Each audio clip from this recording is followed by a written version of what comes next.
Hello guys, kalau sebentar tadi saya kongsikan kenyataan daripada Pejah mengatakan Muhyiddin Yassin adalah pemimpin yang tiada tolak gandingnya. Jadi benarkah kita sudah memberi ulasan sedikit dengan berkaitan dengan perkara itu. Tapi hari ini sahabat semua, inilah saya ingin tunjukkan Datuk Seri ANwar Ibrahim, Perdana Menteri kita yang ke-10, sebenarnya seorang pemimpin yang berkelas dunia, world class leader sahabat-sahabat semua. Begitu dikagumi, dihormati, suara yang didengar, kelantangannya di peringkat antarabangsa, bukan hanya di kandang ayam reban di kampungnya sendiri, tetapi di peringkat antarabangsa. Kini ya Datuk Seri berada di Qatar dan hari ini diberi kesempatan ya untuk memberikan syarahan umum di Universiti Hamad, di Universiti Hamad Qatar, di Qatar sahabat semua. Jadi ini antara perkara yang amat membanggakan kita sahabat-sahabat semua, mempunyai seorang Perdana Menteri bertaraf antarabangsa seperti Datuk Seri Anwar. Jadi tanpa buang masa sahabat semua, saya ingin membawakan anda ucapan penuh ya daripada Perdana Menteri kita, Datuk Seri Anwar Ibrahim. Ala Rasulihil Karim. Thank you very much for the brief introduction. And thank you, of course, to the University Hamad Khalifa, very known university, very prestigious. And of course, I feel honored to be given this rare opportunity. Your introduction, very kind, because he gave all the ministerial positions I had been given the task, minus, I don't know why he chose to censor certain things. I spent more time in prison than in the government. Now, what relevance has that got to do with the university? That's the time where I studied most. I spent all my time from 8 in the morning, 12 midnight, either trying to memorize parts of the Quran and Hadith, is just reading books. That's the only reason why I'm invited here, because I had the opportunity to read as many books as possible. And I remember Sayyidina Ali bin Abi Talib, when reference to the wealth of knowledge, talking about the love for scholarship, love of knowledge, lazzatul ma'arifa. So this is, I think, an extremely meaningful experience and occasion to me, to be able to share some of the concerns. The topic is of the future of Muslim world. I'm too small a guy, a small player, to be talking about the future of the Muslim world. But let me attempt to share with you some of our concerns. We are living in very post-normal times. Things are getting too complex, and the pace of change is just too fast, and the crisis is happening various parts of the world simultaneously, which I think one scholar puts it as simultaneity. What's the problem? The problem from Gaza to Ukraine, although some in the West is just Ukraine and Gaza is silent. That is also another complexity in the state of denial, the semblance of prejudice, the error of ignorance, as Edward Said, the great Christian scholar, puts it as the clash of ignorance. When he decided to launch a critique of Samuel Huntington's Clash of Civilization, this is an 8-page article that Edward Said brilliantly debunked the thesis by Samuel Huntington by suggesting that it's not a clash of civilization. Civilizations ought not to clash, because the fact is that when you say civilization, you're talking about civilized people. So civilized people don't clash. What actually happened, according to Edward Said's thesis, is a clash of ignorance. So those people talking about human rights, democracy, and denying basic rights of people because they are colored or because they are different religion should come to the library and spend time to learn a bit more about humanity and life and knowledge.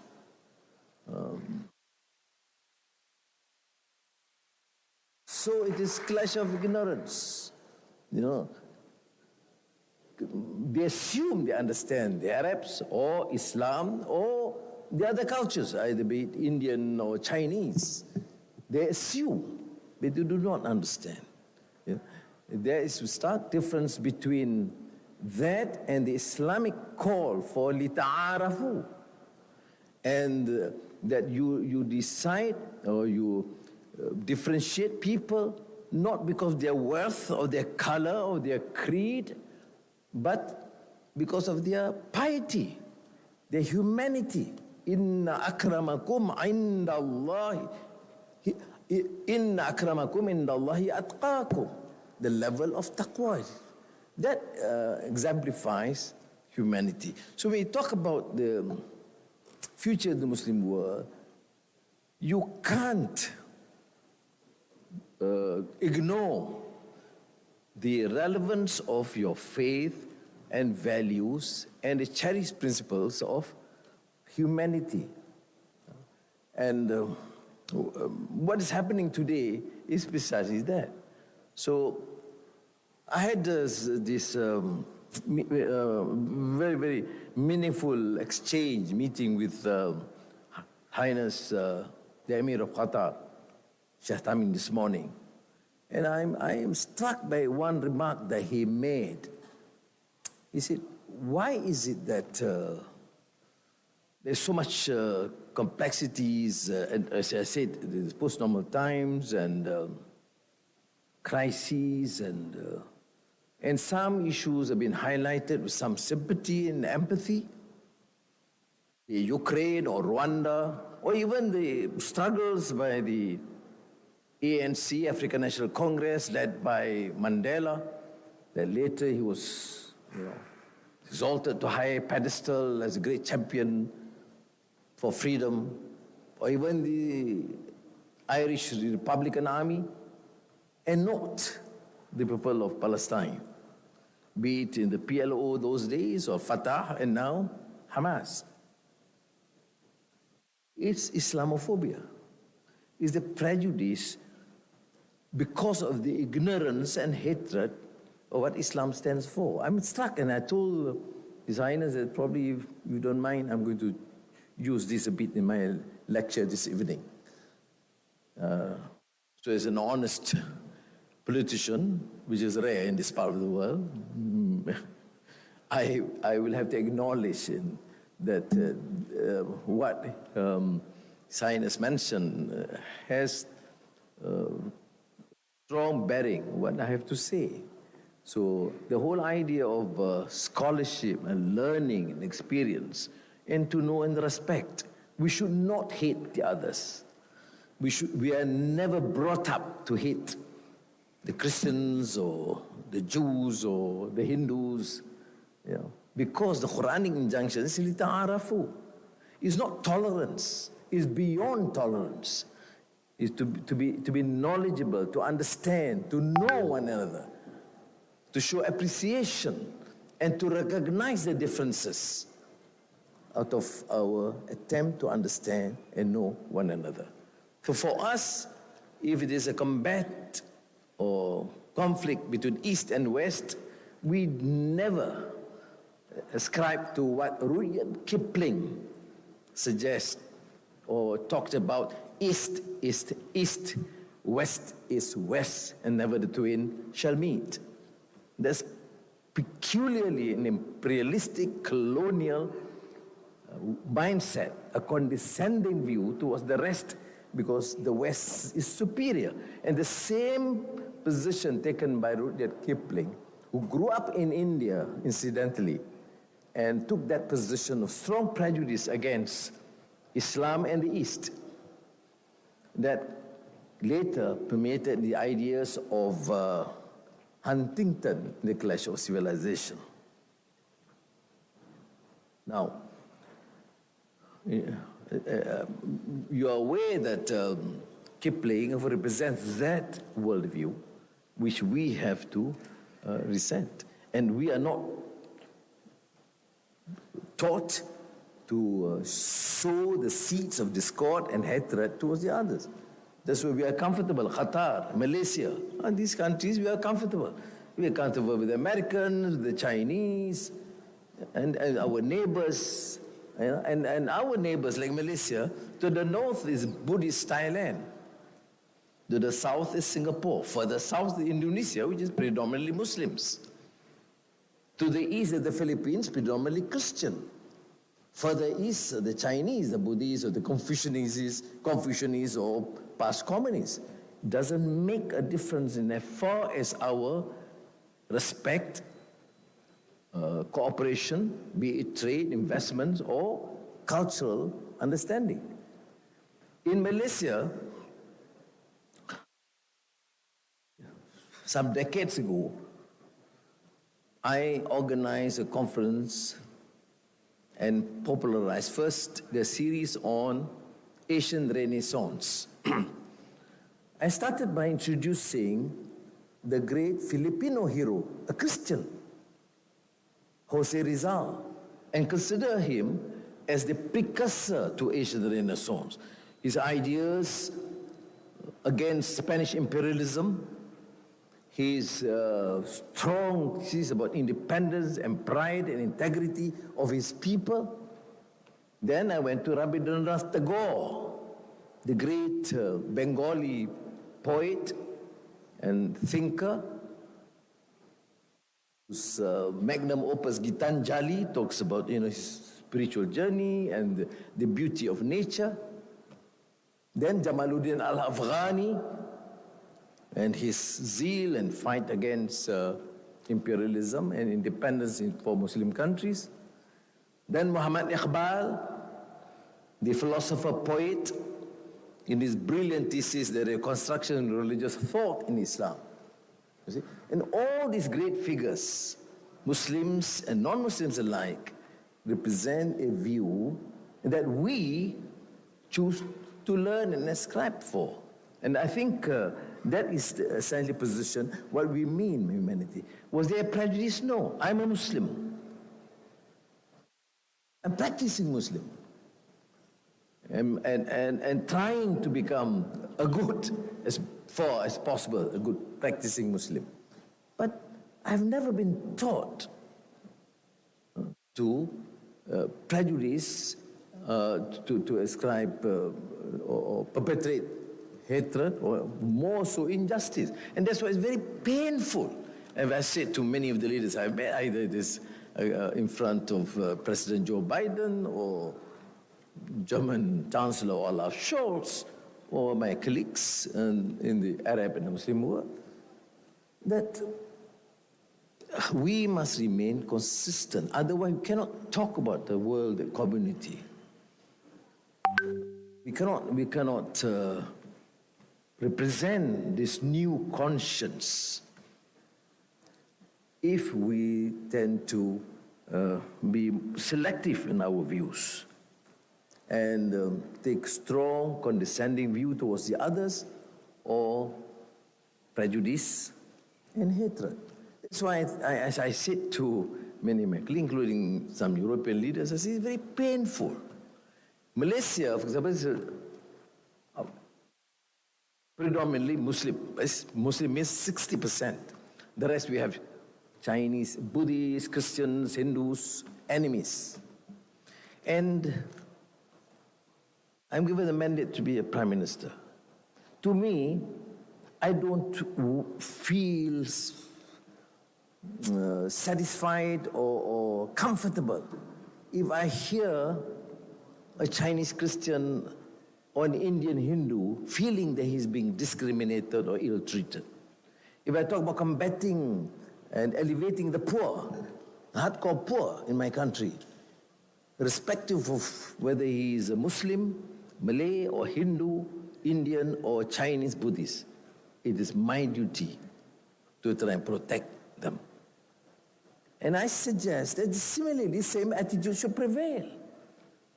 Why is it we are trying our best to do it, but we have seen many predominantly non-Muslims who are in the majority perpetrate so much hatred, injustice, and discrimination against minority Muslims? Why is it when you talk about humanity, you talk about democracy, you talk about human rights, and you allow the perpetration gross inhuman genocide against a segment of the population, whether it's in Rwanda or more so in Gaza? It's mind-boggling. It's just sheer madness. I use the term hypocrisy. It's true. Ukraine becomes the central thesis position, foreign policy position for European countries and for the United States of America. But there's so much tolerance, denial. You can see even in the mainstream media in the West. What genocide are you talking about? What injustice are you talking about? And then the mantra is 7th of October. Well, this is a reflection. This is a challenge to me. I mean, you professors and students of this great university, this is a challenge that is not as simple as we assume or imagine. It's more complex. It will take a lot of action, a tenacity of purpose to continue this year and our case, not against anyone, but to promote this humanity. Can you imagine, after centuries of battles, I mean, can you imagine a genocide can happen in 2024? I'm a Muslim. I've never endorsed or supported the genocide against the Holocaust against the Jews. It's my conscience, it's my akhlaq, and my values that would reject that, what was perpetrated against the Jews. Now, how can then you imagine decades after that incident, you can still have the atrocities, and it's bleeding, and that would prompt so much anger, and there's no wise for humanity. How do you stop them? People are just enraged. I'm in Malaysia, so far away. People are just enraged, not knowing what to do. They just get angry because there's a failure of the entire system. International community, zero. The superpowers, zero. The mainstream media, zero effort or minimal effort. But the bottom line, the atrocities continue. Even in the, as you see the studies, the so-called scholastic studies on genocide, you see, the problems faced by the Palestinians or in Gaza is completely or largely ignored.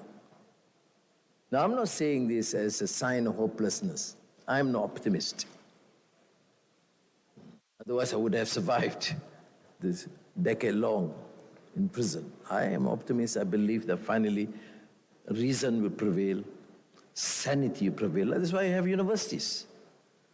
You still have good teachers, you still have students with such idealism, and you can see students all over the world, in Europe and the United States, expressing themselves with conviction, having to withstand the odds and tribulations, even harassment and intimidation, because that's love for scholarship is all about. That is lazzatul ma'arifah, that you love scholarship because of the principles, the ideals, and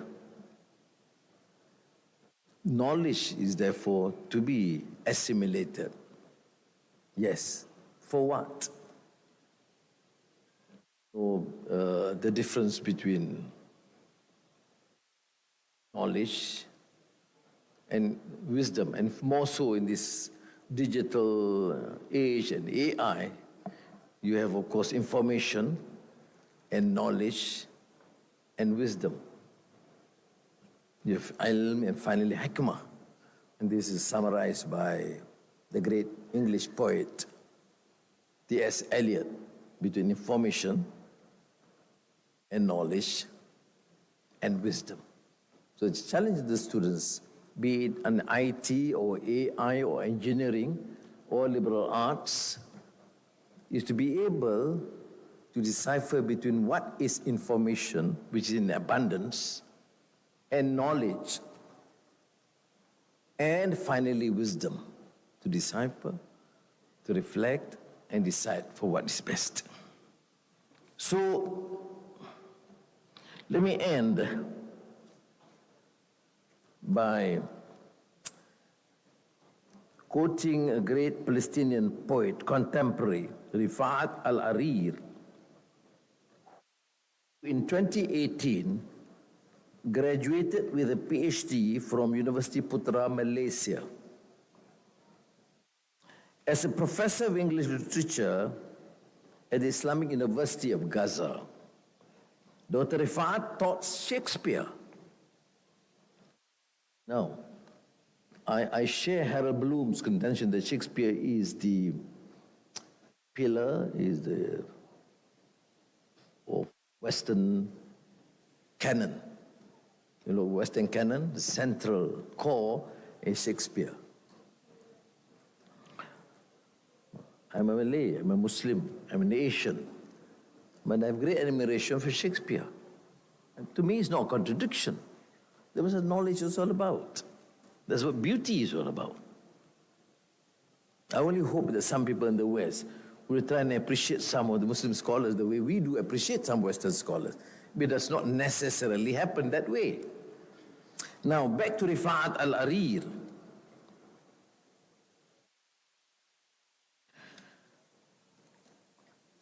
In December last year, our dear Rifat was killed, together with his family, in the Israeli wave of terror in Gaza. So I believe it's fit that I close with Rifat's poem entitled, sadly, If I Must Die. If I must die, you must live to tell my story, to sell my things, to buy a piece of cloth and some strings, so that a child somewhere in Gaza, while looking heaven in the eye, awaiting his dad, who left in a blaze and bid no one farewell. Not even to his flesh, not even to himself. Seize the kite, my kite you made, flying up above, and thinks for a moment an angel is there, bringing back love. If I must die, let it bring hope. Let it be a tale. Wassalamualaikum warahmatullahi wabarakatuh. Terbaik sahabat-sahabat semua. Itu dia satu penutupan yang begitu baik sekali ya, ucapan yang diberikan sebentar tadi oleh Perdana Menteri kita, Datuk Seri Anwar Ibrahim. Jadi ini adalah ucapan syarahan umum ya yang diberikan kepada Perdana Menteri kita di Universiti Hamad bin Khalifa, Qatar. Begitu ramai yang terpegun, begitu ramai yang teruja ya untuk mendengar ucapan daripada Perdana Menteri kita, Datuk Seri Anwar Ibrahim. Terbaik, Sabah kita ucapkan, kita berbangga mempunyai Perdana Menteri seperti Perdana Menteri kita, Datuk Seri Anwar Ibrahim. Jadi sahabat semua, apa pandangan anda diberikan di dalam ruangan komen. Jadi izinkan saya untuk mengundurkan diri dan seperti biasa peribahasa mengatakan, tapapun kangkap, 2 ton keinginan. Dalam bahasa Melayunya, tepuk dada, tanya selera. Sekian daripada ORAITNOPO Channel. Kita berjumpa lagi. Bye-bye.